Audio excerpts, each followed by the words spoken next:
ఏర్పరచబడినదియు అమూల్యమును సజీవమునైన రాయగు ప్రభునొద్దకు వచ్చిన వారై యేసుక్రీస్తు ద్వారా దేవునికి అనుకూలమగు ఆత్మ సంబంధమైన బలులను అర్పించుటకు పరిశుద్ధ యాజకులుగా ఉన్నట్లు మీరును సజీవమైన రాళ్ల వలె నుండి ఆత్మ సంబంధమైన మందిరముగా కట్టబడుచున్నారు. ప్రార్థన చేసుకుందాము ప్రభు సహాయం కొరకై.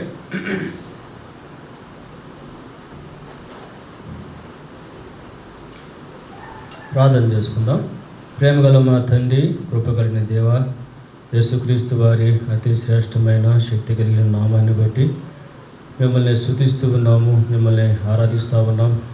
సర్వోన్నతమైన పరిశుద్ధ స్థలాలలో నివసింపదగిన దేవుడవు, అందుకే స్తుతిస్తున్నాము తండ్రి. మమ్మల్ని ఎంతగానో ప్రేమించి లోకంలో తండ్రి పాపముల చేతను అపరాధముల చేతను చచ్చిన స్థితిలో జీవిస్తూ ఉన్న మమ్మలను జ్ఞాపకం చేసుకొని మమ్మల్ని తండ్రి పాపము నుండి విడిపించుట కొరకై, రక్షించుట కొరకై మా తండ్రి భూమి మీదకి మానవుడిగా నీ ప్రియ కుమారుడును మా రక్షకుడైన యేసుక్రీస్తు వారిని పంపించిన మీ యొక్క అనాది కాల సంకల్పాన్ని బట్టి, మీ ప్రేమను బట్టి, మీ కృపను బట్టి నిన్నే స్తుతిస్తూ ఆరాధిస్తూ కొనియాడుతూ ఉన్నాం. దయల తండ్రి, అలాగే సిలువలో చేసిన బలియాగము ద్వారానే మాలో ఉన్న దోషానంతటిని కూడా పరిహరించారు, కడిగారు. ఇలాగ నీ ప్రజలుగా నీ బిడ్డలుగా మమ్మల్ని అంగీకరించారు. అందుని బట్టి స్తుతిస్తూ ఉన్నాం తండ్రి. అంతేకాదు గడిచిన దినాలు మాసాలన్నీ కూడా మీరే కాపాడి భద్రపరిచి మరొక నూతన మాసంలో కూడా ప్రవేశపెట్టి మొదటి ప్రభు దినములో ఇలాగ నీ ప్రజలముగా తండ్రి మీ ఘనమైన శ్రేష్టమైన అన్ని నాముల కంటే హెచ్చైన నామాన్ని ఆరాధించుట కొరకై, మీ నామాన్ని కనపరచుట కొరకై ఇలాగ తండ్రి సమకూస్తూ వచ్చిన మీ ప్రేమను బట్టి కూడా స్తోత్రాలు. సజీవులే కదా నిన్ను స్తుతించదరని మీ వాక్యంలో చదివిస్తూ ఉండగా నిజమే తండ్రి, మాకంటే గొప్పవారు, ఆరోగ్యవంతులు, ఎంతో ఉన్నతమైన వారి దినాన్ని చూడలేకపోయినా కూడా అలుపులము, అయోగ్యులము, నిష్ప్రయోజకులమైన మమ్ములను రక్షించుకొని ఇలాగ సంఘంలో చేర్చి ఇలాగ తండ్రి నీ బల చుట్టూ చేరి ఆరాధించుట కొరకై మీరు చూపుతున్న కృపంతటికై స్తోత్రాలు. ఇంతవరకు తండ్రి పాటల్లో సహాయం చేశారు, అందుని బట్టి స్తుతిస్తున్నాము తండ్రి. అలాగే చదవబడిన లేఖనాలను కూడా దీవించుము. చేరువచ్చిన అందరితో కూడా మీరే మాట్లాడండి. మీ తండ్రి రావాల్సిన అందరూ కూడా మీరే త్వరపెట్టి నడిపించండి. అలాగే నన్ను కూడా మీ సిలువ సాటును మరుగుపరచండి. నీ ఆత్మతో నింపండి. నా నోట నీ మాటలను, మీ లేఖన భాగాలను ఉంచండి. వినివారికి మేలు కలుగుటకు సహాయం చేయండి. మరి ఈ సమయం అంతటిని కూడా మీరు దీవించండి. కనపడిన శత్రువు అనే కార్యములన్నిటిని మరోసారి యేసుక్రీస్తు వారి నామములో బంధిస్తూ ఉండగా దూరపరచమని ఘనత, మహిమ, ప్రభావములు మీకే ఆరోపించుకుంటూ నీ పవిత్రమైన రక్తధారకం తెచ్చుకుంటూ మా రక్షకుడైన యేసుక్రీస్తు వారి నామం పేరట ప్రార్థించి స్తుతించి వేడుకుంటున్నాము తండ్రి. ఆమేన్.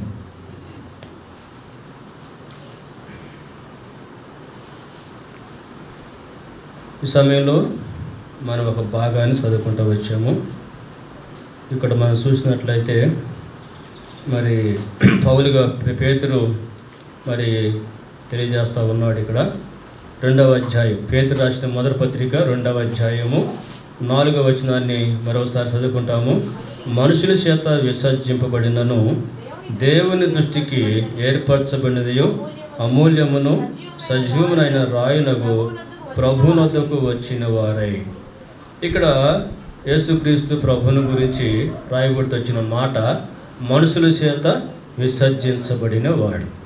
వాస్తవానికి ఆలోచన చేస్తే ఈ దేవాతి దేవుడే ఈ సమస్త సృష్టిని కూడా కలుగజేసిన వాడు. సమస్త సృష్టిని తన మహత్తు గల మాట చేత కలుగజేసిన వాడు.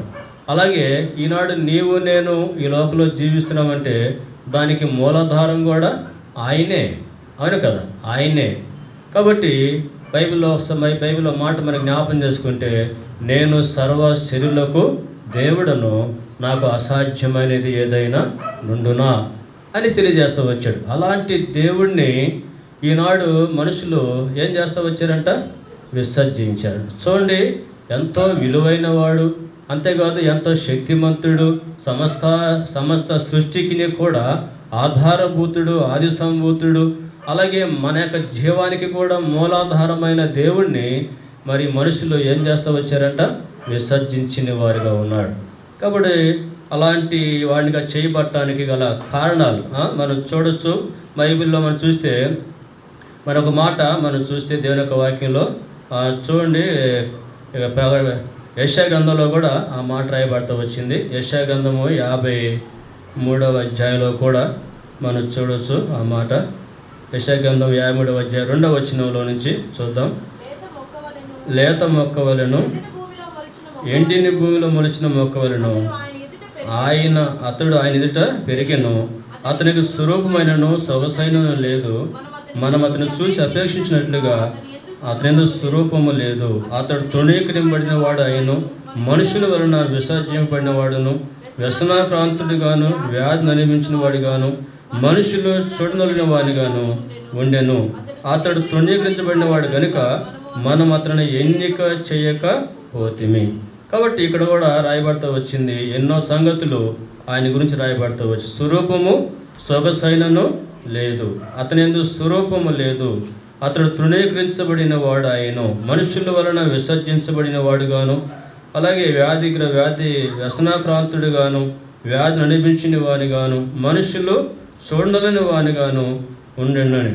అతడు తృణీకరించబడిన వాడు కనుక మనం అతన్ని ఏం చేయలేదు, ఎన్నిక చేయకపోతిమి. కాబట్టి ఇలాంటి తృణీకరించబడిన స్థితికి మరి దేవుడు వెళ్తూ వచ్చాడు. ఇదంతా మనం చూస్తే మరి ఇదంతా కూడా మన కొరకే ఆయన సొగసును స్వరూపాన్ని కోల్పోయాడు. వాస్తవానికి ఆలోచన చేస్తే మన స్థితి అలాంటిది. అంటే ఆయన సొగసును స్వరూపాన్ని కోల్పోయాడు. అంటే అర్థమేంటి, ఆయన స్వరూపము కలిగిన వాడు. బైబిల్లో పాడబడతా కూడా వచ్చాం, ధవల వర్ణుడు, రత్నవర్ణుడు. అలాగే మరి పరమగీతాల్లో కూడా మరి షోలమిత్తిని ప్రశ్నించినప్పుడు వాళ్ళు, నీ ప్రియుని యొక్క విశేషం ఏంటంటే, నా ప్రియుడు ధవల వర్ణుడు, రత్నవర్ణుడు, ఆయన 10,000 మందిలో కూడా గుర్తింపదగిన వాడు అని చెప్పేసి తెలియజేస్తూ వచ్చింది. అంటే అంత ఉన్నతమైన వాడు, అంత స్వరూపము సొగసైన కలిగిన వాడు. ఇలాంటి ఉన్నతమైనటువంటి దేవుడు నీ కొరకు నా కొరకు ఆయన ఏం చేయబడుతూ వచ్చాడు, తనకున్న సొగసును స్వరూపాన్ని కోల్పోయిన వాడిగా ఉన్నాడు. అంతేకాని ఆయన చేసిన అపరాధాలను బట్టి కాదు. బైబిల్ మనం చూసినప్పుడు ఆయన పాపము లేనివాడు కదా, ఆయన పాపము చెయ్యనివాడు, పాపము ఎరగనివాడు కూడా. అలాంటి దేవుడు మరి మన కొరకై ఆయన మనుషుల వలన విసర్జించబడిన వాడిగా ఉన్నాడు. ఎందు నిమిత్తం అంటే చూడండి, మన స్థితి కూడా జ్ఞాపం చేసుకుంటే వాస్తవంగా మనము అలాంటి స్థితిలో ఉన్నాం. ఎలాంటి స్థితిలో, సొగసును స్వరూపాన్ని కోల్పోయినటువంటి స్థితిలో మనం ఉన్నాం. వాస్తవంగా ఆలోచన చేస్తే దేవుడు నరులను ఎలా చేశాడంట, యథార్థవంతులుగా చేశాడు. అంతే కదా, ఆదాముని మరి దేవుడు సృష్టించినప్పుడు తన స్వరూపమందు తన పోలిక చొప్పున ఆయన చేస్తా వచ్చాడు. అంటే దేవుని యొక్క స్వరూపాన్ని ఇచ్చాడు. అంటే ఆయన పరిశుద్ధునిగా, దేవుడు పరిశుద్ధుడు కనుక మరి చేసిన మనుషుని ఎలా చేశాడు, పరిశుద్ధునిగానే చేశాడు. ఏ కలంకము లేని వానిగా, ఏ అపిత్రత, ఏ మాలిన్యము లేని వానిగానే చేశాడు. కానీ తర్వాత మనం చూస్తే వివిధమైన తంత్రముల వారు కల్పించుకొని ఉన్నారు. ఆ విధంగా మానవుడు మరి అంటే మొదటి మానవుడు దేవుని యొక్క ఆజ్ఞను అతిక్రమించడం ద్వారాగా పాపానికి మానవుడు లోనైపోయాడు. అదే చూస్తా ఉన్నాం. అలా ప్రారంభించబడి మన స్థితి ఎంతవరకు దిగజారిపోతూ వచ్చిందంటే చూద్దాం. 1వ అధ్యాయం, యెషయా గ్రంథం 1వ అధ్యాయము మరి 6వ వచనం చూస్తే అక్కడ రాయబడుతూ వచ్చింది, అరికాలు మొదలుకొని తల వరకు స్వస్థత కొంచెమైనను లేదు, ఎక్కడ చూసినను గాయములు, దెబ్బలు, పచ్చిపుండ్లు, అవి పిండబడలేదు, కట్టబడలేదు, తైలముతో మెత్తన చేయబడలేదు. చూశారు కదా, అంటే మన స్థితి ఎలాంటే అరికాలు మొదలుకొని ఎక్కడ తల వరకు కూడా ఏమి లేదు, స్వస్థత కొంచెమైనను లేదు. చాలాసార్లు మనం చెబుతూ ఉంటాం, తలకి పాము గంట ఎక్కడ విషయం అంట, తలలో ఉండిద్ది, మనిషికి నిలువెల్ల అంటారు కదా. అట్లా ఇక్కడ దేవుని యొక్క వాక్యం చెప్పేది అదే, అరికాలు మొదలుకొని తల వరకు కూడా ఏమి లేదంట, కొంచెమైననేమి లేదు, స్వస్థత లేదు. అంటే సమస్త అవయవాలన్నీ కూడా పాపము చేత ఏం చేయబడ్డాయి, నింపబడి ఉన్నాయి. ఇలాగ మానవుడు పూర్తిగా పాపానికి లోనైపోతే ఇప్పుడు ఏమందంట, శరీరం అంతా ఎలాగుంది మన స్థితి, గాయాలే. అంటే బయటికి బాగానే ఉన్నాం కానీ, పైకి బాగానే ఉన్నాం కానీ ఆత్మీయంగా ఆలోచన చేస్తే మరి మానవుడు పాపంతో నిండి ఉంటా వచ్చాడు. పాపంలోనే జన్మించి పాపంలోనే మరి జీవిస్తూ ఉన్నాడు. అలాంటి భయంకరమైనటువంటి స్థితిలో ఉండగా ఇలాంటి మానవుడిని దేవుడు చూచి ప్రేమించి ఏం చేయలేకున్నాడు, తనకున్న గాయాలన్నింటినీ కూడా ఏం చేయలేకున్నాడు, తీసివేయలేకుండా వచ్చాడు. అంటే పాపము నుంచి విడిపించాలని దేవుడు ఇష్టపడిన వాడిగా ఉంటా వచ్చాడు. కాబట్టి అందుకొరకే మరి ఏం చేశాడంటే ఆయన ఎంతో సొగసు కలిగిన వాడు, స్వరూపం కలిగిన వాడు, అంటే ఏ కలంకం లేనివాడు. దేవుని యొక్క వాక్యంలో చూస్తే మరి హెబ్రీ పత్రికలో తెలుసు కదా, పవిత్రుడు, నిర్దోషి, నిష్కల్మషుడు, పాపుల్లో చేరక ప్రత్యేకమైన వాడు. అంటే ఎక్కడ కూడా ఏమి లేదు, ఆయనకి కలంకమే లేదు. ఎలాంటి అపవిత్రత అనేది తన జీవితంలో లేనే లేదు. ఆయన జన్మే పవిత్రమైనది, ఆయన జీవితం అంతా కూడా పవిత్రమైనది. పాపము ఎరుగనివాడు. ఎలాంటి వాడైనా పాపము ఎరుగనివాడు. పాపం ఎరగని వాడు ఎలా పాపం చేయగలుగుతాడు? అంతే కదా. అట్లాంటి పవిత్రుడు ఏం చేయబడ్డాడు నీ కోసం నా కోసం అంటే తనకున్న సొగసును స్వరూపాన్ని అయినా కోల్పోయిన వాడిగా ఉన్నాడు. కాబట్టి ఎందుకంటే నీకు నాకు మరలా కోల్పోయినటువంటి ఆ సొగసును, ఆ స్వరూపాన్ని, ఆ పవిత్రతను, ఆ యొక్క నిర్దోషత్వాన్ని మనకి ఇవ్వాలని ప్రభు ఇష్టపడి ఏం చేశాడంటే ఆయనే ఏమయ్యాడు, పాప మెరుగని ఆయన ఏం చేయబడ్డాడు, మన కొరకే పాపముగా చేయబడెను. అంటే మన స్థితిని, మన స్థానాన్ని ఆయన తీసుకున్నాడు. మన ఒళ్ళంతా గాయాలున్నాయి, ఆయన ఎంతో పవిత్రంగా ఏ గాయాలు లేకుండా ఎలాంటి ఎంతో స్వరూపం కలిగిన వాడిగా, సొగసు కలిగిన వాడిగా ఉంటా ఉన్నాడు.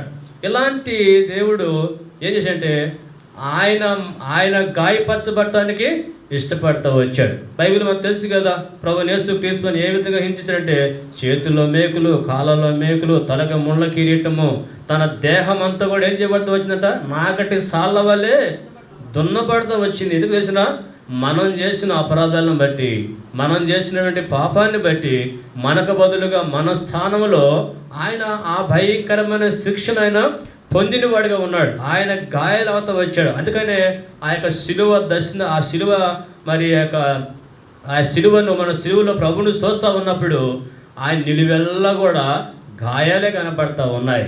వాస్తవానికి మన స్థితి అది, మనం అలాంటి స్థితిలో ఉన్నాము. అయితే తన స్థితిని మనకివ్వటానికి, అంటే తన పవిత్రతను, తన యొక్క నిర్దోషత్వాన్ని, నిష్కలత్వాన్ని మనకివ్వటానికి ఆయన ఏం చేయబడతా వచ్చాడు, మన వలె పాపముగా చేయబడతా వచ్చాడు. కాబట్టి ఆ విధంగా ఆయన ఇక్కడ మనుషుల వలన విసర్జించబడిన వాడుగా చేయబడతా వచ్చాడు. కాబట్టి ఇందులో మనం చూస్తే దేవుని యొక్క ప్రేమ, దేవుని యొక్క కృప, దేవుని యొక్క ఉద్దేశం ఇవన్నీ ఉంటా ఉన్నాయి. కాబట్టి మనల్ని ప్రేమించాడే కాబట్టి ఆయన మన పట్ల కృప చూపించి ఆయన మనల్ని పాపము నుండి, ఆ యొక్క శాపము నుండి, ఆ నిత్య శిక్ష నుండి మనల్ని విడిపించదని కొరకై ఆయన శిలువలో మనుషుల వలన విసర్జించబడిన వాడిగా చేయబడతా వచ్చాడు. కాబట్టి మనము ప్రభువుని స్తుతించాలి, ఆరాధించాలి. కాబట్టి ఆయన మన కొరకై ఆయన ఏం చేయబడతా వచ్చాడంట, ఆయన మరి మనుషుల వలన విసర్జించబడిన వాడిగా చేయబడతా వచ్చాడు. అందుకని మనకు తెలుసు, అక్కడే ఇంకో మాట కూడా ఉంది, మన అతిక్రమ కీడును బట్టి ఆయన గాయపరచబడినాడు, మన దోషాలను బట్టి ఆయన నలుగొట్టబడినాడు, మన సమాధానమైన శిక్ష అతని మీద పడిను, అతను పొందిన దెబ్బల చేత మనకేమొచ్చింది, స్వస్థత వచ్చింది. ఆయన పొందిన దెబ్బలు, ఆయన ఆ విధంగా శివులో శ్రమ పెట్టబట్టడానికి ఇష్టపడతా వచ్చాడు. కాబట్టి ఈనాడు మనకేమొచ్చిందంటే స్వస్థత.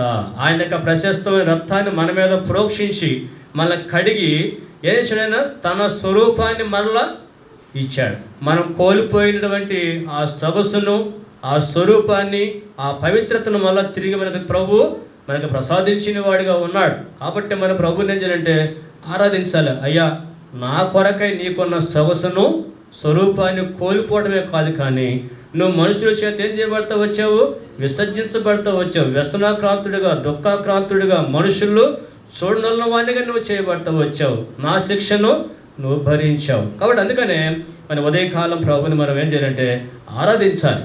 కాబట్టి నేను మనుషుల చేత ఏం చేయబడాలా, విసర్జించబడాలా, నేనేం చేయబడాలా, తృణీకరించబడాలా. కానీ నా స్థానాన్ని నువ్వు తీసుకున్నావు అని చెప్పేసి ఆ ప్రభువుని మనము ఆరాధించే వారంగా ఉండాలి. సరే, మరొక మాట కూడా చూద్దాం. చూడండి, అక్కడ మనుషుల వలన విసర్జించబడినాను.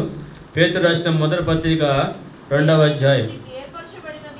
దేవుని దృష్టికి ఏర్పరచబడినదియు అనే మాట చూస్తున్నాం. కాబట్టి మనకి తన సొగసును స్వరూపాన్ని ఇవ్వటానికే ఆయన ఏం చేయబడతా వచ్చాడు? దేవుని చేత ఆయన ఏం చేయబడతా వచ్చాడు? ఏర్పరచబడిన రాయిగా ఉంటా వచ్చాడు ఆయన.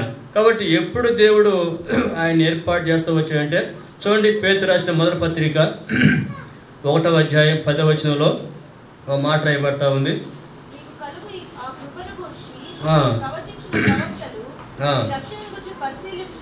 పరిశీలించు ఆత్మ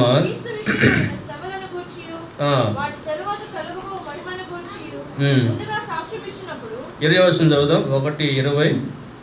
ఆయన జగత్తు పునాది వేయబడక మునిపే నియమింపబడను గాని తన మృతుల్లో నుండి లేపి తనకు మహిమనిచ్చిన దేవుని ఎడల తన ద్వారా విశ్వాస మీ నిమిత్తము కడవరి కాలములో ఎందు ఆయన ప్రత్యక్షపరచబడెను. ఇక్కడ చూస్తే ఒక మాట, ఆయన ఎప్పుడు దేవుని చేత నియమించబడ్డంటే ఆయన జగత్తు పునాది వేయబడక మునిపే నియమింపబడెను. కాబట్టి ఆయన ఎందుకు దేవుని చేత జగత్తు పునాది వేయబడక మునిపే నియమించబడతా వచ్చాడు? మరొక చోట మాట చూద్దాం. 49వ అధ్యాయము యెషయా గ్రంథము 49వ అధ్యాయము 6వ వచనంలో ఒక మాట మనం జ్ఞాపకం చేసుకుందాము.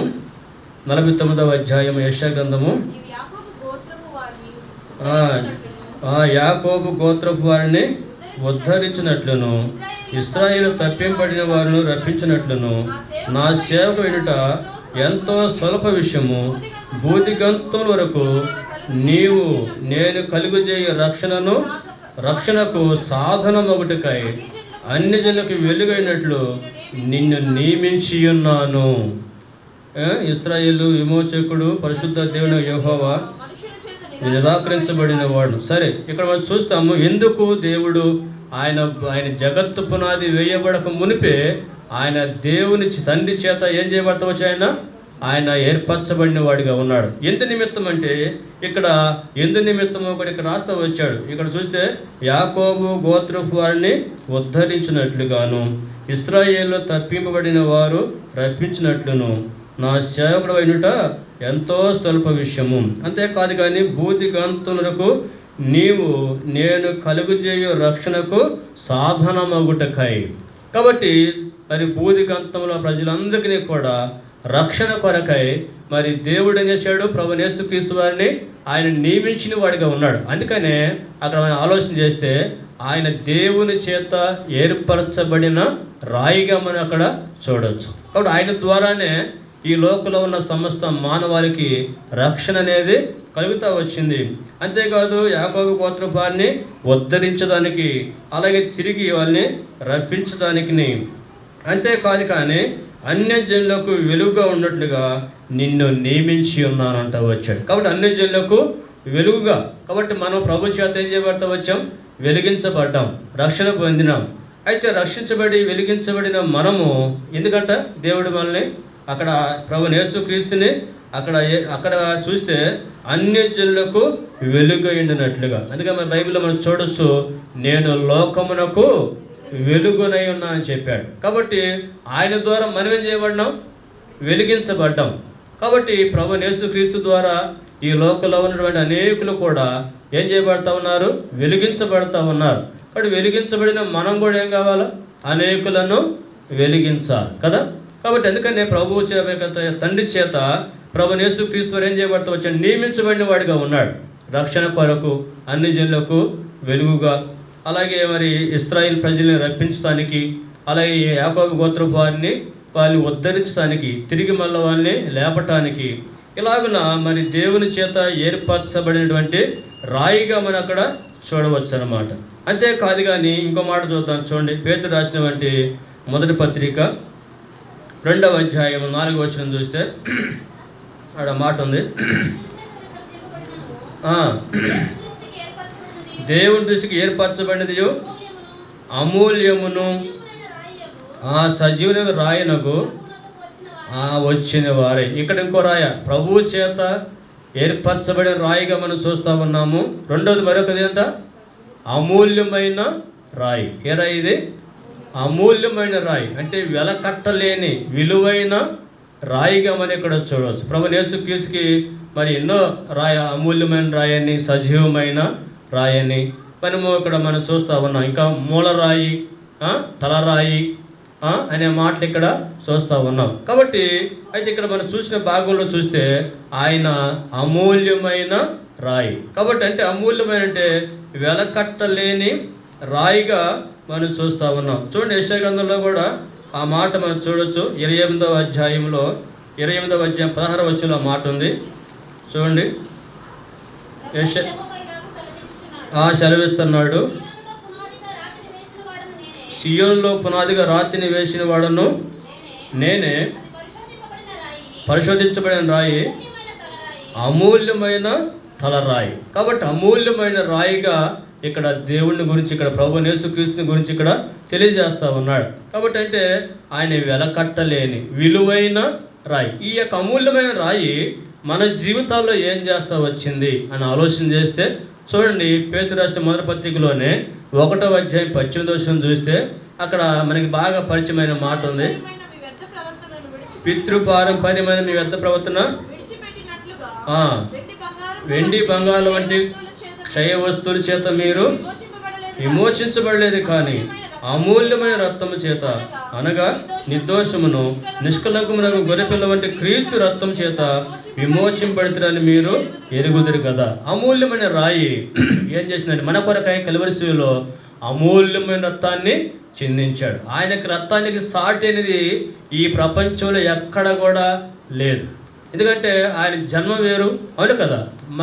ఆయన జన్మ ప్రాపని ఈ లోకంలోనే ప్రత్యేకమైనది. ఎందుకంటే ఆయన కేవలం స్త్రీకి మాత్రమే జన్మించాడు, అంతే కదా. పరిశుద్ధాత్మ ద్వారా ఆయన జన్మించినవాడు. పరిశుద్ధాత్మ ద్వారాగా మరి జన్మించిన వారు ప్రపంచంలో ఈనాటికి కూడా ఎవరు కూడా లేరు. అందుకనే ఆయన యొక్క రక్తం ఏంటంట అమూల్యమైనది.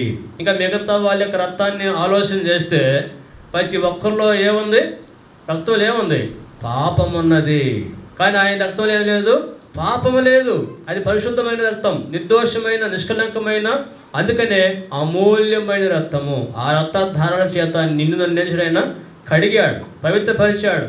కాబట్టి అలాగే పాపం నుండి మనల్ని విమోచించిన వాడిగా ఉన్నాడు. అందుని బట్టి మన ప్రభుని ఏంటంటే ఆరాధించాలి. ఓ ప్రభువా, అమూల్యమైన రక్తాన్ని నా కొరకై చిందించి నన్ను కడిగి నన్ను పవిత్రపరిచి నన్ను నీ కుమారునిగా కుమార్తెగా నన్ను స్వీకరించావు. ఈనాడు నీ యొక్క రక్తం చేత విమోచించబడిన ప్రజల్లో మధ్యలో నన్ను కూడా ఉంచి నీ ఘనమైన శ్రేష్టమైన అన్ని నాముల కంటే హెచ్చైన నామాన్ని ఆరాధించడానికి నాకు ఇచ్చిన ఈ గొప్ప యోగ్యత.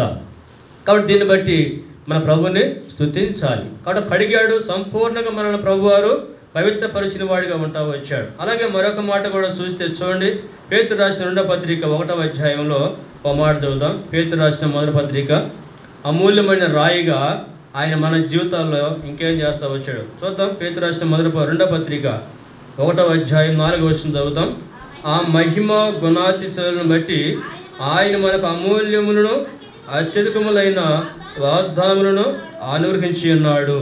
దురాశను అనుసరించడం వలన లోకమందున్న భ్రష్టత్వమును ఈ వాగ్దానముల మూలముగా మీరు తప్పించుకొని దేవ స్వభావమునందు పాలువారన్నట్లు వాటిని అనుగ్రహించను. కాబట్టి అమూల్యమైన రాయిగా అమూల్యమైన రక్తాన్ని చిందించాడు, మనకు కడిగాడు, పవిత్రపరిచాడు. అంతేకాదు, కానీ ఇక్కడ ఈ భాగంలో మనం చూసినప్పుడు ఆయన మనకు అమూల్యమును అత్యధికములైన వాగ్దానాలను అనుగ్రహించి ఉన్నాడు. కాబట్టి మనకి అమూల్యమైన వాగ్దానాలు ప్రసాదించాడు, మనకు దయచేసిన వాడిగా ఉంటా వచ్చాడు. ఈ వాగ్దానం మూలంగా మనం పొందే మేలేంటో కూడా ఇక్కడ తేటగానే తెలియజేస్తూ వచ్చాడు. ఏంటంటే అది దురాశను అనుసరించుట వలన లోకమందున్న భ్రష్టత్వమును ఈ వాగ్దానముల మూలముగా మీరు తప్పించుకొని దేవ స్వభావమునందు పాలివారన్నట్లు వాటిని అనుగ్రహించను. కాబట్టి ఈ లోకంలో ఉన్న దుష్టత్వాన్ని, భ్రష్టత్వాన్ని మనం తప్పించుకొని తర్వాత దేవుని యొక్క స్వభావంలో మనము పాలివారం అవుటకై మరి దేవుడి యొక్క వాగ్దానం మనకు దేవుడు దయచేసిన వాడిగా ఉన్నాడు. కాబట్టి ఆయన అమూల్యమైన రాయిగా అమూల్యమైన వాగ్దానం మనకు దేవుడు ఇచ్చాడు. అయితే వీటిని మనం ఏం చేయాలంటే ఉపయోగించుకోవాలి, వాటిని అన్వయించుకోవాలి. వాటిని బట్టి నడుచుకునే వారిగా ఉండాలి. అంతేకాదు వాటి నిమిత్తమై మనము ప్రార్థించుకునే వారిగా ఉండాలి. ఈ మధ్యన మనం కూడా అందరూ కూడా వేశారు, కొత్త కొత్త వాగ్దానాలు తీసుకుంటూ వచ్చాం. అయితే వాటిని బట్టి ప్రార్థన చేసుకోవాలి. దేవుడు ఎలాంటివి అంటే ఆయన వాగ్దానాలు ఇచ్చి నెరవేర్చేవాడు. వాగ్దానం చేసిన వాడు నమ్మదగిన వాడు. అయితే ఇచ్చిన వాగ్దానాలన్నీ కూడా అనేసేవంటే నెరవేర్చేవాడు. అయితే మనం నెరవేర్చాల్సినవి కొన్ని ఉంటాయి కదా, వాటిని మనం నెరవేరిస్తే దేవుడు తను ఇచ్చిన మాటని సంపూర్ణంగా మన వ్యక్తిగత జీవితాల్లో, కుటుంబాల్లో అయినా నెరవేర్చేవాడిగా ఉంటాడు. కాబట్టి ఇక్కడ అమూల్యమైన రాయిగా అమూల్యమైన రక్తాన్ని చిందించడమే కాదు, కానీ అమూల్యమైనటువంటి వాగ్దానాలు కూడా మనకు దేవుడు ప్రసాదించిన వాడిగా ఉన్నాడు. అట్లాగే మరొక మాట చూద్దాం. పేతురు రాసిన మొదటి పత్రికలో నుంచే 1వ అధ్యాయము, పేతురు రాసిన మొదటి పత్రిక 1వ అధ్యాయం 7వ వచనం చదువుదాం. పేతురు రాసిన మొదటి పత్రిక 1:7 నశించిపోవు సువర్ణము అగ్ని పరీక్ష వలన శుద్ధపరచబడుతుంది కదా, దానికంటే అమూల్యమైన మీ విశ్వాసము ఈ శోధన చేత పరీక్షకు నిలిచినదై యేసుక్రీస్తు ప్రత్యక్షమైనప్పుడు మీకు మెప్పును మహిమయు ఘనతయు కలుగుటకు కారణమగును. ఇక అమూల్యమైన రాయి మన జీవితంలో ఇంకా ఏమొచ్చిందంటే అమూల్యమైన విశ్వాసాన్ని ఇస్తా వచ్చింది. ఈ అమూల్యమైన విశ్వాసం ఎవరికి ఇస్తా వచ్చిందంటే ఎవరైతే లోకంలో మరి శోధించబడి శోధనలకు నిలబడి వచ్చారో వారికి. అదే ఇక్కడ చూస్తూ ఉన్నాము. మరి ఇక్కడ అమూల్యమైన మీ విశ్వాసము శోధనల వలన చేత పరీక్షకు నిలిచినదై యేసుక్రీస్తు ప్రత్యక్షమైనప్పుడు మీకు మెప్పును మహిమయు ఘనతయు కలుగుటకు కారణమగును. కాబట్టి అమూల్యమైన విశ్వాసం ఎట్లా వస్తుందంటే, యోబు ఉన్నాడు. యోబుకి ఏమొచ్చింది? గొప్ప శ్రమ వచ్చింది కదా, అవును కదా. శ్రమ వచ్చినప్పుడు వచ్చిన శ్రమల్లో ఆయన ఏం చేశాడు? ఆ యొక్క శ్రమల్లో శోధనలో ఆయన స్థిరముగా నిలబడుతూ వచ్చాడు. అంటే విశ్వాసమును కాపాడుకుంటూ వచ్చాడు, అవును కదా. అంటే ఆయన చెప్పాడు, ఎక్కడ 23వ అధ్యాయంలో చూస్తే యోబు గ్రంథంలో ఏమన్నాడు? నేను వెళ్ళు మార్గము నాకు తెలియను, నేను శోధించబడిన మీదట ఏమవుతా, నేను సువర్ణం వలె మారేదును. అర్థం ఏంటి? మరి వచ్చిన శ్రమ శోధన ఎందుకనంటే నన్ను సువర్ణంగా చేయటానికి, అంటే అమూల్యమైన విశ్వాసాన్ని నాకు దేవుడు ఇవ్వటానికే మరి ఈ విధంగా ఈ శ్రమలు ఇవన్నీ కూడా ఏం చేయబడతా వచ్చాయి, అనుమతించబడతా వచ్చాయని చెప్పేసి ఆయన గ్రహించి చెబుతూ వచ్చాడు. కాబట్టి ఈ విశ్వాసం, ఈ యొక్క అమూల్యమైన విశ్వాసం పొందుడు ద్వారాగా మనం పొందేది ఏంటంటే పరలోక రాజ్యంలో ఆ యొక్క 7 ఏళ్ల విందులో ఉన్నప్పుడు ఏం చేస్తాడు? ఏమంటాడు దేవుడు? బలా నమ్మకమైన మంచి దాసుడా, వచ్చిన శ్రమలో నువ్వేం చేసావు? విశ్వాసాన్ని కాపాడుకొని ఇంకా నువ్వు అమూల్యమైన విశ్వాసాన్ని నువ్వు కలిగి జీవిస్తూ వచ్చావు. నా నామాన్ని అంత నువ్వు మహింపరిచావు, ఘనపరిచావు, నన్ను దూషించలేదు, నా నామాన్ని నువ్వేం చేయలేదు, అవమానం తేలేదు అని చెప్పేసి అక్కడ నీకు దేవుడు ఏమిటంటే ఘనత మహిమ నీకు దేవుడు ఇవ్వబోతా ఉన్నాడు. ఎక్కడ? పరలోక రాజ్యం కదా.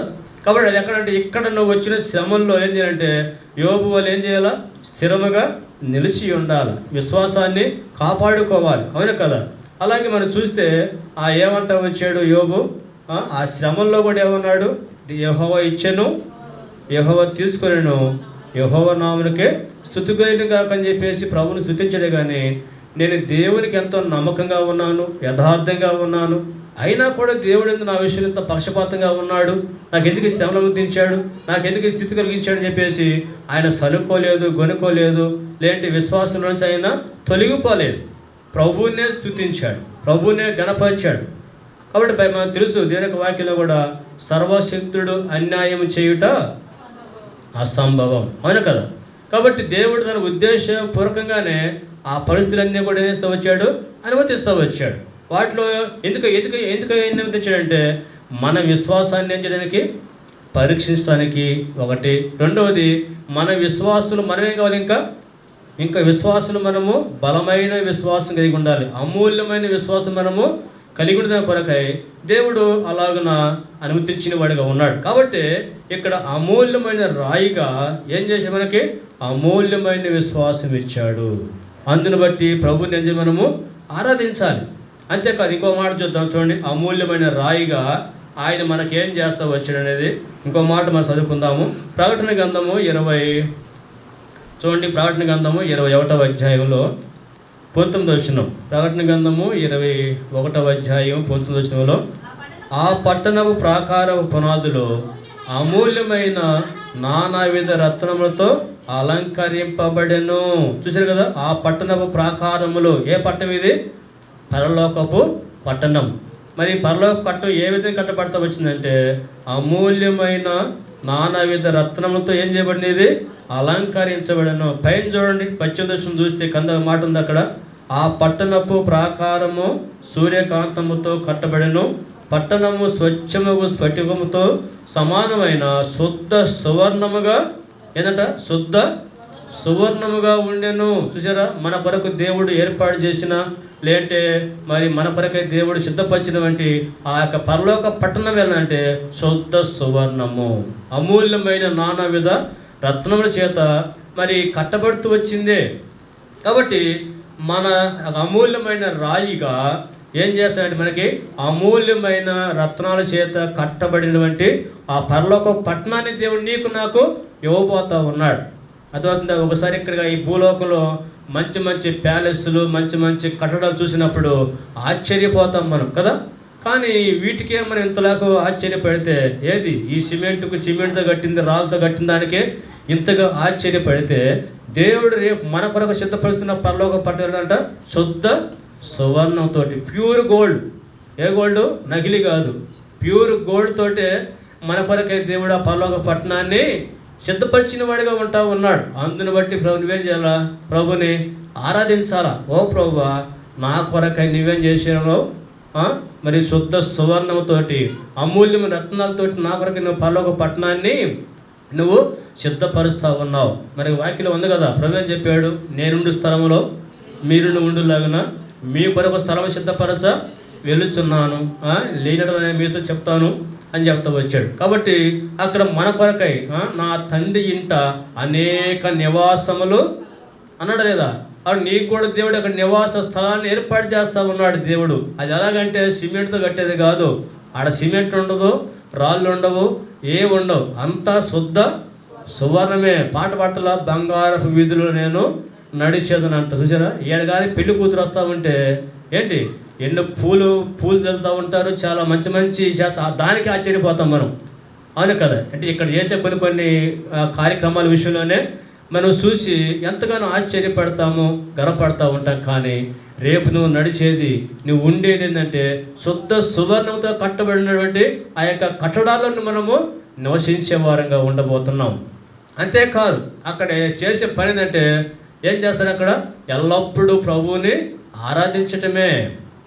దూతలు కానీ, రక్షించబడిన దేవుని యొక్క ప్రజలు కానీ అక్కడ మహిమ వస్త్రాలతో ఉండి ప్రభువుని ఏం చేస్తూ ఉంటారు? వాళ్ళు ఆరాధించేవారుగా ఉంటారు కదా. అక్కడ నువ్వు ఆరాధన చేయాలంటే ఎక్కడ నువ్వేం చేయాలా? ఆరాధించాలి. అర్థమవుతుందా? ఇక్కడ నువ్వు యథార్థంగా ఆత్మతో సత్యముతో ప్రభువుని ఏం చేయాలి?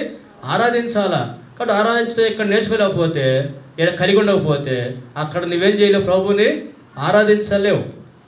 కాబట్టి పరలోకంలో మనకి పని పని ఉందామన్నా చెప్పండి. ఎక్కడంటే రకరకాల పనులు ఉన్నాయి అనే కదా. అక్కడ ఏం పనిలే, ఏమైనా పని? ఎల్లప్పుడూ కూడా ప్రభువుని స్తుతించటమే, ఆరాధించటమే, ఆయన మహింపరచటమే, ఆయన గణపరచటమే.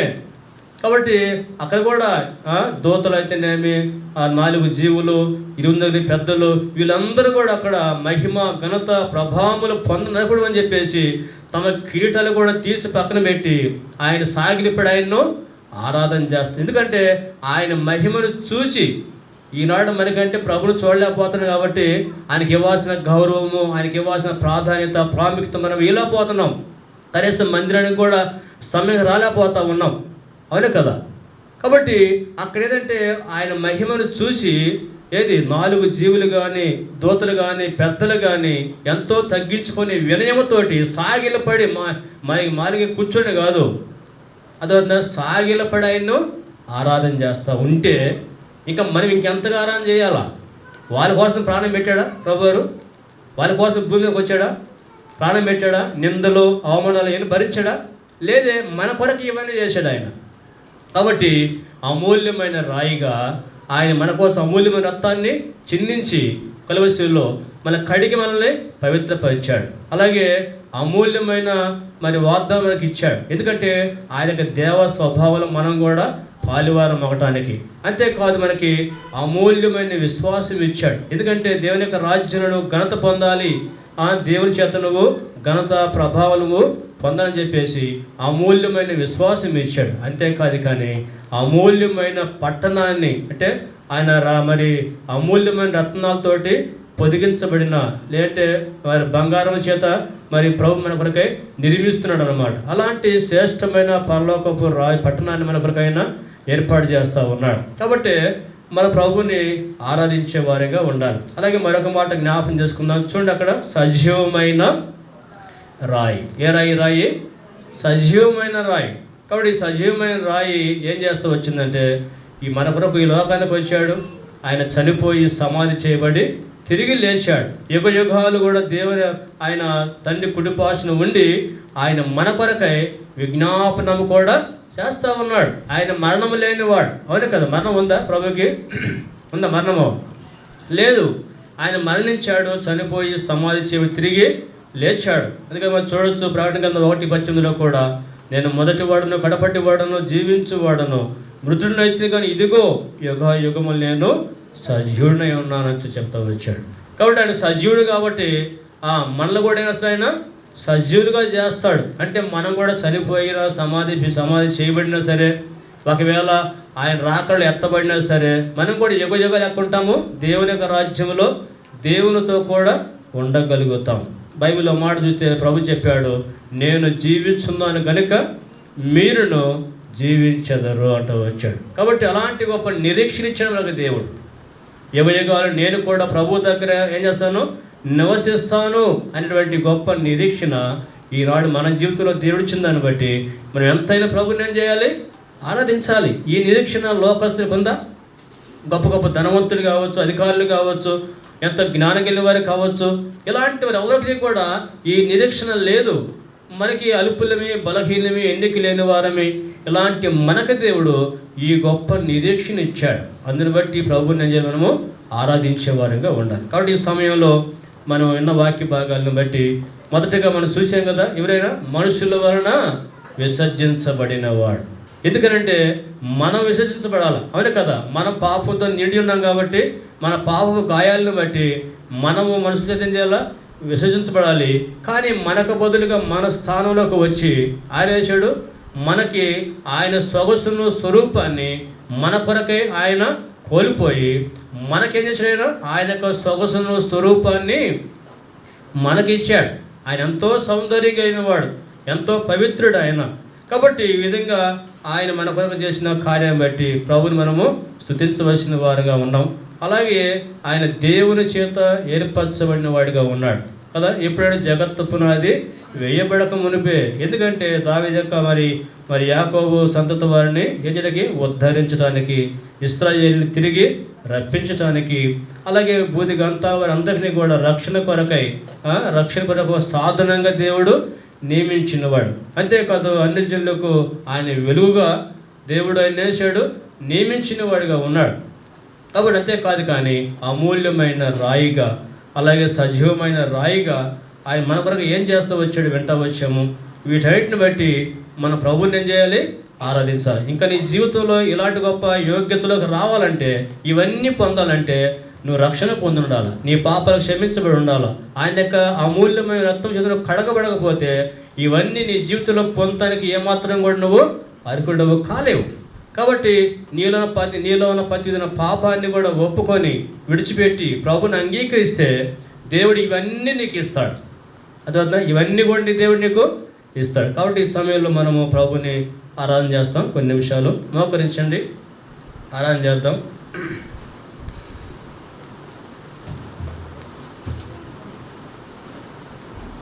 ఆరాధన చేస్తాము. మార్చి దగ్గరగా క్లుప్తంగా